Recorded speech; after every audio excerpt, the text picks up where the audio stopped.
Hello, Feminine Roadmappers. It is Gina here. Welcome to Feminine Roadmap Wellness, where we talk about all things health, wellness, and mental health. And today I have a special guest. Her name is Dr. Angela Mailis. She is a scientist, a researcher, a doctor, a specialist in pain management. She's the author of the book, Smart, Successful, and Abused. And the reason that I've invited her on my show today is because the topic of domestic abuse is near and dear to my heart because as a child, I was raised in a home with an abusive stepfather. And I want to have real conversations about these issues. And it is Dr. Angela's mission to talk to people about domestic abuse and how we can become aware of the abuse that may or may not be happening in our lives, in the lives of those that we love, and how we can make choices to stop that pattern. So, Dr. Angela, thank you so much for coming and sharing with us today. Hi, Gina. So why don't you go ahead and just jump right in with your mission and let everybody know who you are, why you wrote this book, and then talk about your mission with us. Okay. Hello, everybody. I am a pain physician. I'm situated in Canada. In Toronto, Canada. I am practicing pain medicine for 37 years. I'm a fellow of the Royal College of Canada. I have a master's in neurophysiology. And I do a lot of other things in between looking after patients for that many years. But what we're talking today is about the book I wrote, and I'll just show you the cover. Perfect. That's the cover. Smart, Successful, and Abused. And I am very happy that the publisher selected this because abuse is kind of half hidden on the black. And it has a meaning for that. It was a very smart publisher who did that and it has a meaning on this. So the reason I wrote the book is not really relating to my pain medicine, but it relates to the human factor. And it relates to what I experienced for many years myself. But then it became much more of a mission, and I'll explain to you why. Let me start. Why did I write this book? This book has been the writing for 17, 18 years. I got out of my 27-year relationship, 10 years boyfriend, girlfriend, and 17 years married to my ex-husband. I'm Greek in origin, so I want you to keep that in mind, because I want to discuss at some point in time our ethnic roots, because they're very important in who we are for the rest of our lives. So in 1995, I came out of an extremely acrimonious divorce that cost me everything I had. And actually, I was in debt to the taxman for years after. And I had two young boys, my sons then, for whom I obtained full custody. At that time, they were 8.5 and 10 years old. And when I came out of this situation, which was a terrible situation, I cohabited for about a year under horrific conditions, and my staff didn't know if I was going to be alive next morning in the office. After all this, it seems that you get a weight off your chest when you're free. And you're not ashamed anymore to talk about what happened to you, while all the other years, I had it under the rug, which is really very typical. Not a word. Trying to make sure that everything thinks that everything is all right. But when you get out of this situation, your tongue gets untied. So casually, I would say, we were in meetings or things like, oh yeah, I just came out of this and this is what happened to me.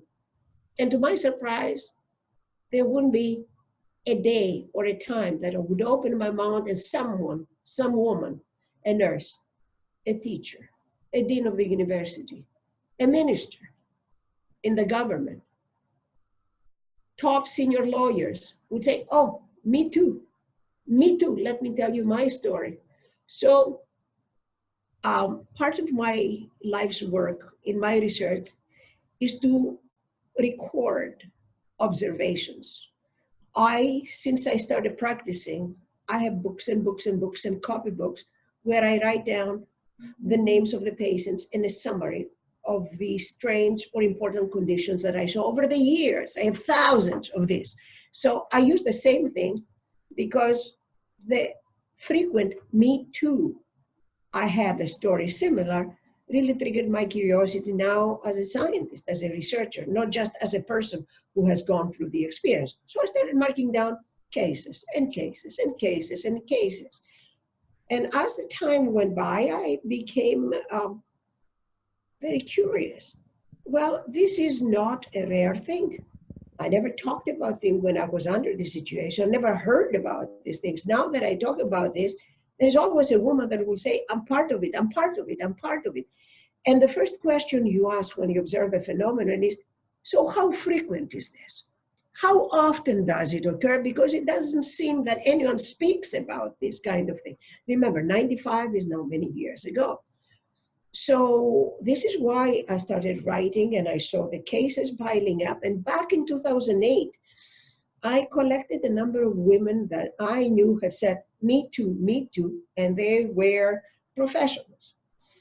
The CEO of a major international company, nurses, teachers, senior university administrators, everything that you can think of.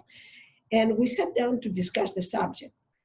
As usual, in my line of work, I had sent them specific questions. I had sent them questionnaires before to prepare them. So they had put some thought and they came to talk.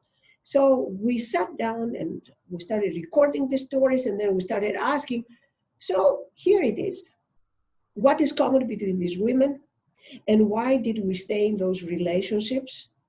And what did it take to get out? So we recorded all this. I wrote them, I collected all of those things, and I kept going for years, collecting stories, far too busy to write this up until in December, I think December 2nd, 2016, I got a call from one of my staff people, and they said, do you know what happened to Mo? Mo, or Mohammed Samzi, was an extremely bright neurosurgeon in the hospital where I have practiced all my life, the Toronto Western Hospital, a major academic hospital in the heart of downtown Toronto as part of the University Health Network. I knew Mo for years because we have worked together to set up some programs, and we shared a number of patients. He was a very quiet, aloof, quite gentle individual. So the call I got and made me look at the link and the news really blew me off my feet, because he was just charged with first-degree murder because he killed his wife, Elana Frick-Samzi. I didn't know Elana, but she was a family doctor, and I found out later that she was a very, very bright family doctor who had made her dent as an activist physician in the Ontario Medical Association. She was a mother of 3 kids. So of course it blew me off my feet. We started asking details. My patients would be calling, off my staff would be calling to find out what happened. So to make the story short, Elana and Mo were married for 12 years. And these were heavy 12 years of emotional and physical abuse, where Mo, this very quiet and gentle man, was extremely abusive to her, extremely controlling. As I said, nobody talks about this type of phenomenon. It's a hush-hush. So this couple that was in this terrible situation at home had a Facebook page, from what I understand from my colleagues, and they posted the best pictures. They were always in love. They were running together, over the top. So if you were only to see that Facebook, it couldn't have been a happier couple who was doing all these things together. And the details that came out afterwards through the press is that when she was pregnant and they were in another city and he was doing his medical degree and he found out that she was pregnant, he threw her off the staircase because he was afraid that kids were going to impair his career. So he was charged, and the police put a peace bond on him. But unfortunately, Elana removed the peace bond in 3 months because he needed to travel to England for additional training. And if he had a criminal record, he couldn't. To make the long story short, she had furnished him with notification that she was going to divorce him. And he ended up, that's a tragic story, he ended up beating her, suffocating her, and he stuffed her. She was a tiny little thing, and he stuffed her in her mother's suitcase and threw her in an area close to the clinic that I run now, which is 45 kilometers north of Toronto. And even the most heartbreaking thing is that he did that on the night before, and the next day he went to the hospital and he operated as if nothing ever happened. Later on, when all of this came out in the press, the nurses who operated with him and other staff had to take counseling because they couldn't get over the fact that it was as if nothing happened. One of the other really freaky things is that he used to appear at work over the years on and off with some bruises. And he always would say, oh, I slipped here, or I hit my head on the doorknob, or things like that. So he did have bruises after the beating. What happened is that obviously he was beating the poor woman as she was trying to defend herself, and he would get a few bruises. So anyway, he has been charged with first-degree murder. By now, he is locked in for life, whatever that is. And that was the event that pushed me to get the book out. Because just after Elana's murder, the Ontario Medical Association had put out quite a bit of writing. There was a hell of a lot more talking about the abuse and of these women, smart, professional, financially independent women. And so that kind of pushed me to get this book out. Over the course of years as well, and just 1 or 2 years before Elana's death, after I had collected all these stories, 30, 35 stories that I put in the book, and mind you, all of those stories are real stories, but I have changed the names of the women or the ID or the ethnicity or their profession, so to preserve anonymity. So what happens, towards 2013, after I had collected so many stories, and there was so much emotional abuse, which was the common denominator in all these women, but several of those were also physically abused, and nobody would talk about this.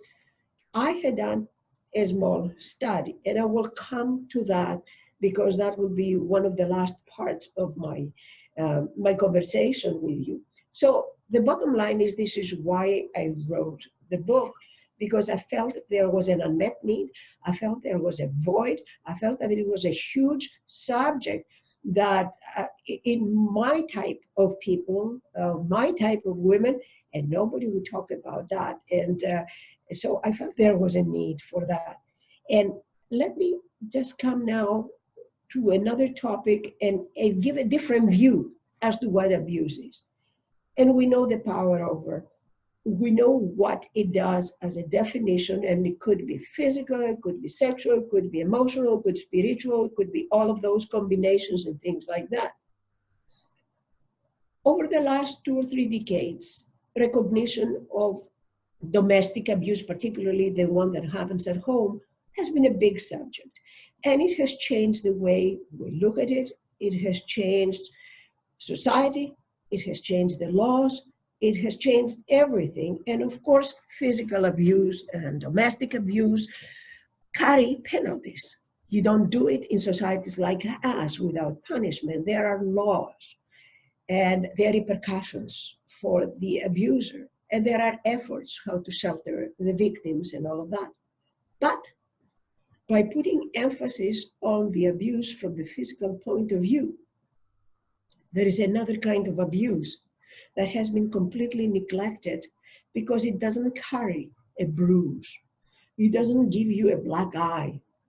It doesn't give you a cut or a broken hand. And that's the emotional abuse. And there are differences between physical and emotional abuse.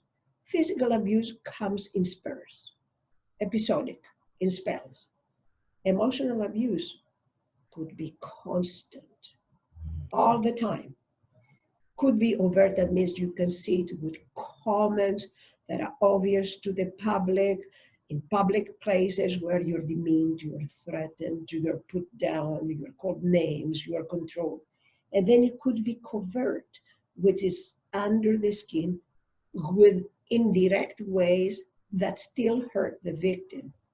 Whatever it is, the emotional abuse is as serious and as detrimental to the well-being and the spirit of the victim as the physical abuses. The difference is that we don't have legal ways out. You can't go to the police and say, oh, he called me names, he told me I'm fat, I'm earn enough, I don't cook well, I cannot compare to other people. All of those things, you can go to the police and say things like that and say, so what do you want me to do? The only remedy that a woman like that has is a divorce or a separation. There is no other protection. There is nothing. And also, the other thing that's very important is a misconception that an abuse victim is a rather uneducated, weak woman who is financially dependent, and she can't really escape from the situation. So that's the stereotypical concept of what an abused woman is. But then you have another class, the me, the dean, the senior lawyer. We make money, we dress well, we drive good cars, we direct our teams, we're CEOs in board. So that woman leaves this external environment, a power environment that she controls. She goes home, and the moment she opens the house's door, she becomes something else. A timid, shy woman who is under coercive control of the spouse or the partner. Now, there's a difference in the society apart from the fact that we don't have legal means. The difference is that society doesn't look at these women with a positive or empathetic eye. They scold them if they find out, because if these women have it all, why in the name of God they stay? They don't need the spouses. Many of us make a lot more, or we are the only breadwinners. So all of those things that we know about power imbalance and money imbalance and all of that are not there for us. So a woman like that is not well received. The society says, well, you do all of those things when you have the power to get out of there. You want them. It's your thing. It's your fault. So this is why the subject is a hush, hush, hush. Nobody talks about this. And even Stark, in his book, Coercive Control, that he wrote in 2009, made some points that really resonated with me. He really said that the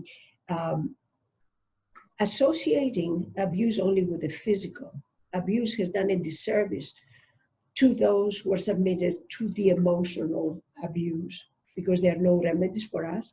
And he made also some points that I really had thought of those myself for a very long time, and they resonate with me. He said coercive control, the power over the other person's self-esteem, being, the whole thing, which is called coercive control, is stronger, much stronger, that power over in societies that do not have more free values as we do. When the woman societally, because of culture, religion, ethnicity, is considered to be an inferior being, a chattel, there is no need for that coercive control within the family house because it's already embedded in the society. Then people come to a country like the United States or Canada, Europe, whatever, where Northern Europe, where values are more liberal, where equality has infiltrated our workplace, our boardrooms, everywhere, then coercive control becomes a lot stronger. It doesn't exist in those societies where it is embedded in the society fabric. But when you come to a society that is not like that, then very clearly these families have a different power equation. Mm-hmm. Another thing that Stark said, which I totally believe, because, and I will try to convince you as it goes through, is that things have changed very much for men over the last 20, 30 years, and I'll explain why. And they lost their dominance in the boardrooms, in the teaching classrooms, in the universities, in the banks, in the world out there. We're talking equality. We have laws around equality that is mandated. So you lost all of that stuff. Women get more educated, more independent, they make more money. So they try to capture that lost dominance at the house front. This is not what was happening 40, 50 years ago when our mothers were homemakers. We didn't have this.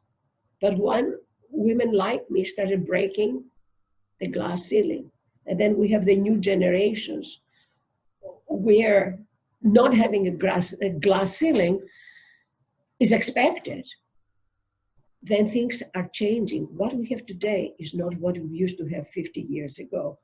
And we are going to dwell into that. So having made these points, I want very briefly to go as to what I learned from all of these women and myself as I was keeping their stories. I questioned myself, and so did we as women question all of the others. What really factors brought us into having this double life, two selves, two tracks, one out there, which is very successful, and one inside the home.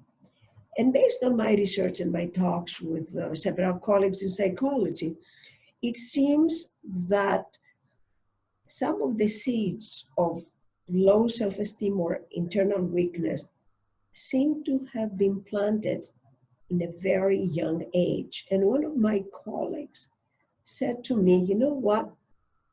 It seems to me that a child needs unconditional love. If unconditional love through our early years is missing, we end up as smart, powerful women going out, searching for conditional love at the workplace. So how do you get conditional love? Based on your achievements, based on your productivity at work, you get the accolades. So you earn it based on those conditions. And then you return home where you were hoping your emotional needs that were uncovered from not having your unconditional love, that these needs are going to be fulfilled at home, and they are not. So here we missed unconditional love in the early years. We obtain conditional love based on our achievements out there, and then we return back home to our partners because we do have unmet needs that were not covered when we were much younger. And that is one of the factors, and I agree with that because I was looking at my own self, having nicknames throughout my professional life and my medical school, bulldozer and holy terror, being an A++ student since I ever remember myself, always on the top of the class, always extremely competitive, and always very aggressive outside my matrimonial home. Being police, being government, being authorities at the university, I had a very strong moral compass. So nothing intimidated out there for whatever battles. And I grew up in Greece where there was no meritocracy, there was this sex discrimination. I didn't take it well. I was always the best student. I was always very verbal. I was always involved in political bodies, and I lived through the dictatorship. And then when the Socialist Party came, of course, what else was I going to be? I was going to be left-wing. That was me. And I had no problems existing in that space. But I had met my ex since I was 16. And my double pattern, my double track had been laid from very early age. I perceived extreme jealousy. I was only 16 as being love. And I was that kind of person out in the university. And I was that kind of person inside the home. And of course, I was not even aware of that. those years it never clicked into my head that, hey, that's a huge difference. What the hell are you doing here? I didn't. And we will find out how I evolved. When did I wake up to understand that this was not normal? This was not okay. And so it's unclear to me why was having such a very low self-esteem on the part of mine that is the womanly part. I never had a low self-esteem in regards to my intellectual abilities. If they would pass a mark, they say, okay, we have a competition, and there will be 3 awards given, let's say biochemistry essay. I was getting out of the auditorium in the university, and I was convinced that I was going to go for the first or the second award, not even the third. It was never an issue with me. So my intellectual prowess was always there, and it was never a discussion. But at home, since I was very young, I was a very insecure young person, and I have no freaking clue why this happened.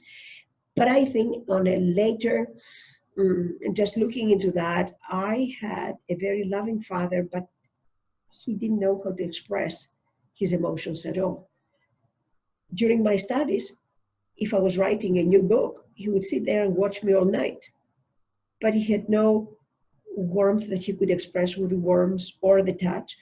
And my mother was a survivor of taking care. She was a child survivor, or taking care of her own mother for an inordinate amount of time. So she grew in her 30s mourning her lost youth. So she was a very needy woman, constantly complaining. And so I didn't feel maybe I had at home what I needed to have.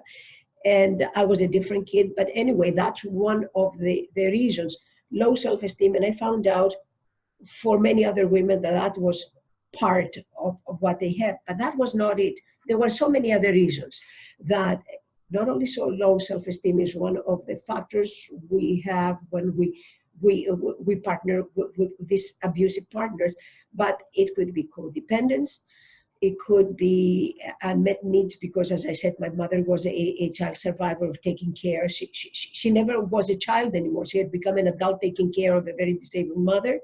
And then there were other issues: religion, family, ethnic groups, the norm of what is norm for other cultures, a very, very big factor.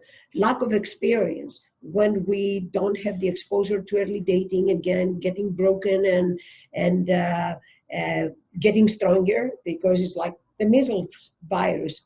If you get it in a young age, you develop immunity. If you get it in a very old age, it may be a very serious disease. So if you're not exposed to these little blow-ups in life, you do not develop resilience. So many of us recognize that kind of thing.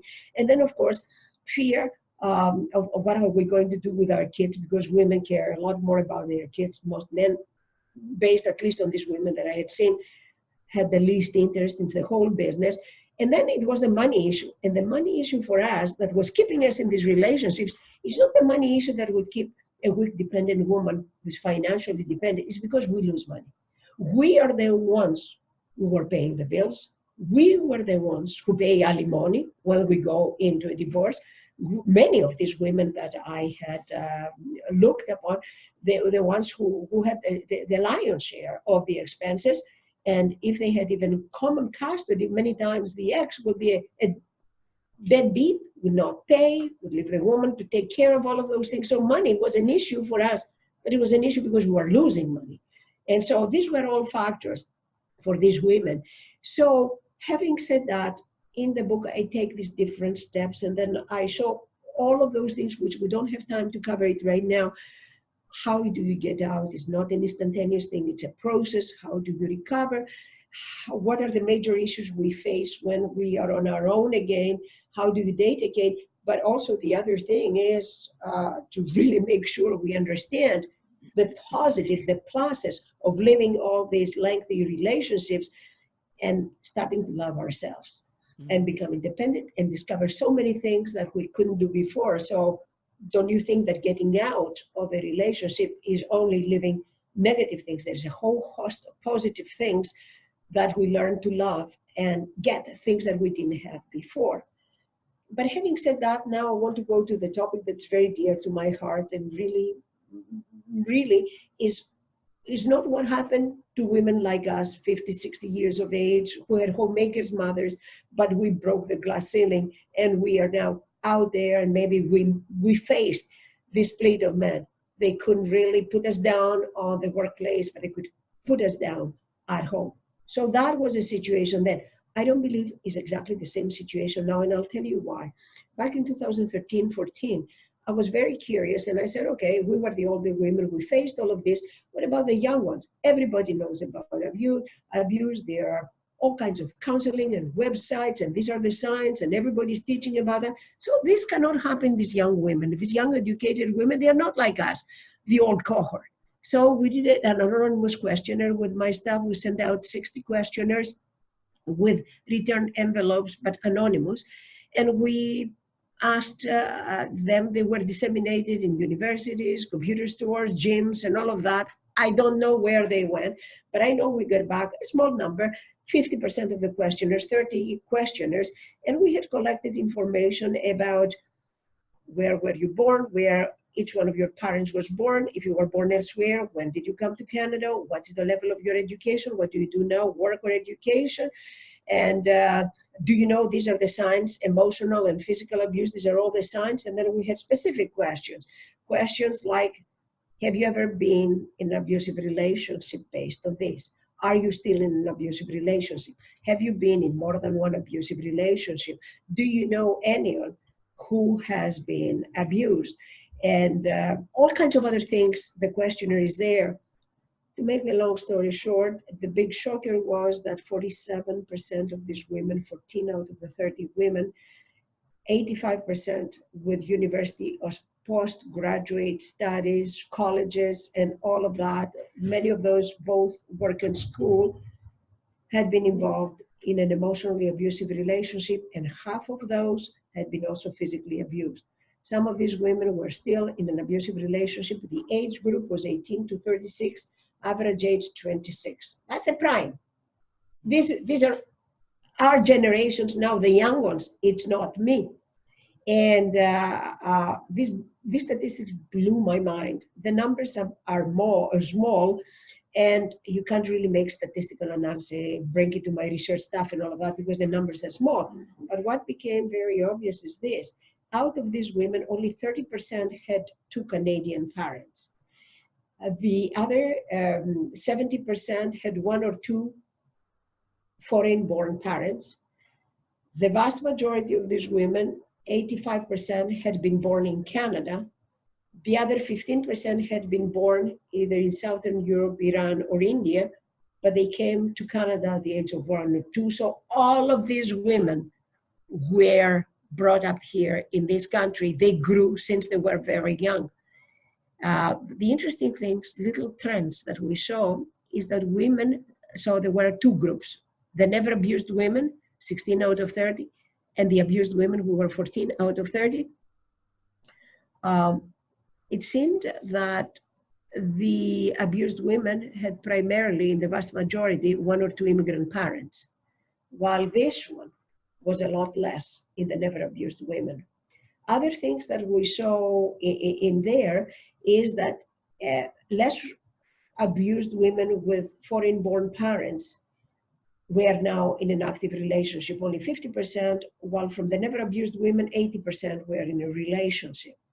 And the other thing, when we looked who was staying still at home, the abused women with foreign-born parents were most likely than not to stay at home, while all of the women who were never abused and had relationships were cohabitating with their partners. So they were leaving the house where they were brought. So there were some distinct differences.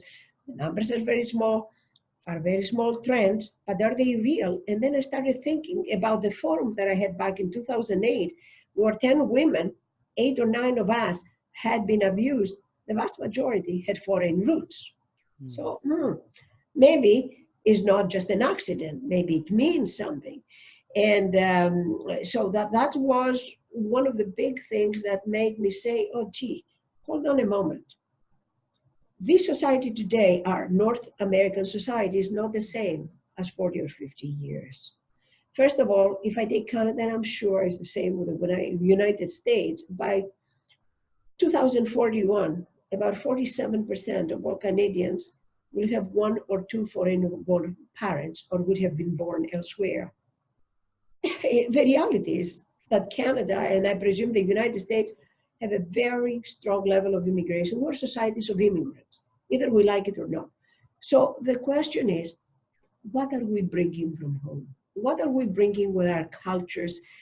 Because not only my little data show this, not only my forums show that, but it came very obvious from the comments that the women wrote in my study that they consider that family and culture contribute considerably to abuse because of restrictive values. This is not a joke. These are little different sources of information and they all go together.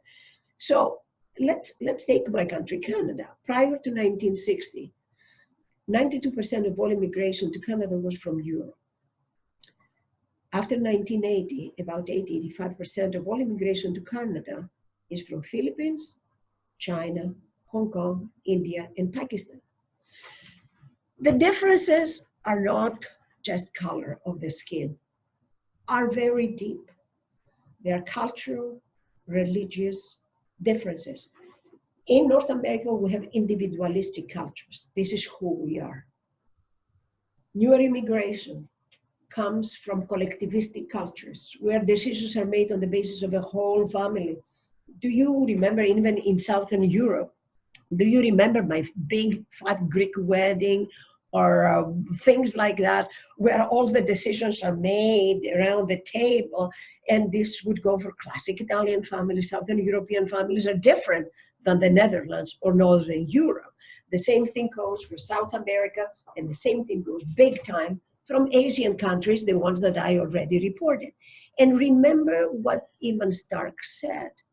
In countries where the power of the man over the woman is embedded and engraved in the fabric, there's no need for coercive control because it's already a given. Now people like that come to a country like ours where values are a lot more liberal. And people who come, particularly women, will see this, will see that. Yes, they drive. Yes, they dress differently. Yes, we can go out and work. Then coercive control becomes even harder. Mm-hmm. So we have, what my question was, is what happens to all of these women, first or second generation Canadian or US citizens from ethnic roots? Yes, we do grow. Yes, we go to the universities. Well, we get educated. But what values do we bring that may tear us apart, different at home and different what we see out there? And the reality is that our reality is that women, as it stands by 2012, if you look at the American system of education, at least 33% more women are graduating from colleges and universities than men. In 2020 something, it will be almost half. 50% of the more women will be graduating from universities and colleges. Better education means better opportunities for job, means more financial remuneration. There are plenty of studies that are coming out without a shred of doubt in thousands and hundreds of thousands of couples and women that show that the more a woman earns in the household, the more likely is to be cheated, the more likely is to take anti-anxiety or the depressant medications, the more likely is to have sleep disturbances, and for sure, a woman like that returns home from work and does a lot more housework than other women who do not out-earn their spouses. So here we are in a situation we cannot turn the clock back. Women are more educated. We have more job opportunities. There is proclaimed equality at the workplace. The clock doesn't turn back. Many of us will go home with a lot more money than the spouses. And so I go back to Ivan Stark. Men try to reclaim their dominance at the home front. And this is where many of us who may have had some unmet needs, who have all these other binds that I discussed before, fall into that kind of trap. Having said all of that, is a new wave of feminism that we have to look at, a new wave of the repercussions of the feminism. And then we have to look and say, okay, this is maybe a new phase of abuse or a different phase of abuse, because it could be your colleague and you wouldn't have the slightest idea that this is the case. Right. So more or less, I wanted to give that as food for thought and stop here and see where we can take it from there. Wow. Yeah. I think that the idea that just shifts in the general culture, in the, I guess you would say, like the transfer of power, depending on how people are looking at it, right? Like people might see that more women being educated, making more money is a transfer of power. And I think there's definitely classes of people, men, who would be okay with it, and then the ones that aren't sure how they feel about it, and then the ones who definitely, like you said, are trying to reclaim their dominance. So as you have done all of this studying, what are those things that can help us set ourselves up for success in avoiding or repairing? Okay, first thing is awareness. You never solve a problem if you don't know what the problem is. Uh, I hate political correctness. I hate when we cover things, we cover facts because it's not right. This is not something we make up, it's a fact. This is what it is right now. Let's call it as it is. We can't be less educated. We can't make any less money. We can't do that. The clock doesn't move backwards. This is who we are. So yes, there is a risk. Number one. Number two, we have to acknowledge that once you come from more restrictive societies, you are going to have this balance, this inequality issue at home much more prominent, and we have to accept that this is a fact. So that's another fact we have to accept. So how do you resolve your issues? Education has to start from a very young age, has to start from home, has to start from school, and sometimes the home is a detriment, as I have shown before. But all of these things have to be talked about. One of the reasons that the book was done is to provoke this discussion. You have no idea how many young women would call and say, oh, let me tell you my story. And you would have had no idea whatsoever that they were in my shoes, because nobody shows about that. The other thing is that there is hope in the sense that we can educate our men, our young men, to accept these professional women and be okay with that. And I know, because I have two wonderful sons, aged 32 and 34, and they grew up with a professional woman. They treat their partners like, well, they expect them to be professional, and they expect that they will share all the duties, being household, being everything. There is no imbalance at home. So we can raise young men like that. We can make them, we don't have to go into the old patterns. It's only when we propagate the old philosophies, the old Greek, the old Italian, the Indian, and all of that, when we propagate that we create generations that are unchanged. But I believe we can change them. So to me, education, talking about that, and finally getting the things on the surface and not pushing them all under the rug for the name of whatever political correctness. I think that's the only way I can recognize that's the purpose of the book. Get out there, talk about it in the book clubs, and call it as it is. That's my only expectation. Yeah. And I was thinking as you were talking that there is there's a bit of shame for a lot of people around this topic of abuse, because it, in their minds, I think there's a lot of like, I shouldn't be going through this. Like, I have the education. And like you said, people dismiss women who should know better. Isn't that true? This is very true, but that's the point, that when you come out and you start talking, the first thing you feel, oh, I'm not alone. Because when I did all of this that many years, I thought I was the only one in the world because nobody talks. Now, you wouldn't believe the power of sharing, and you wouldn't believe the power of awakening for women when they hear other people, other women's stories. It's a kind of mirror phenomenon. And then you see yourself through the eyes of somebody else. You're not alone. This is not a unique phenomenon, but there are ways out. So I think this is very important. Shame or no shame, we needed to do something to take the lead, and then the floodgates are open. And my hope is that this is what we are doing right now. This is why I have accepted in my very busy time, my 16-hour work day, to do this, because it serves a purpose. Yes. Yes.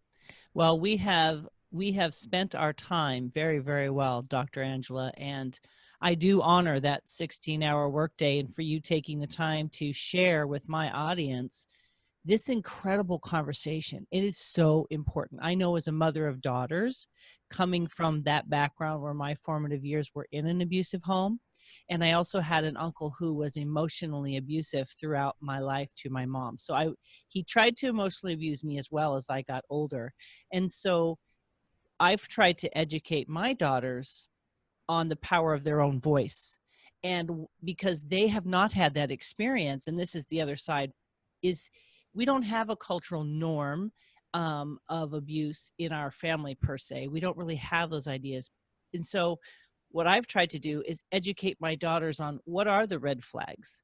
If something makes you feel uncomfortable, if something doesn't sit right with you, have the courage to say, no, I don't like that.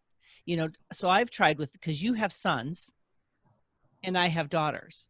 So on your end, you're raising men. And that's how I would put it in my own terms, is you're raising men, not boys who can't handle life or, somebody else one-upping them because they're not mature enough emotionally. But when we help our children become emotionally mature and do our best to teach them what to look for and to trust their own gut. See, that's one of those things where I think, if we don't have the cultural background like you're talking about, that's a different thing that I can't understand. I know that it's true because as we talked about it and when we did the podcast, we had a really good discussion about that.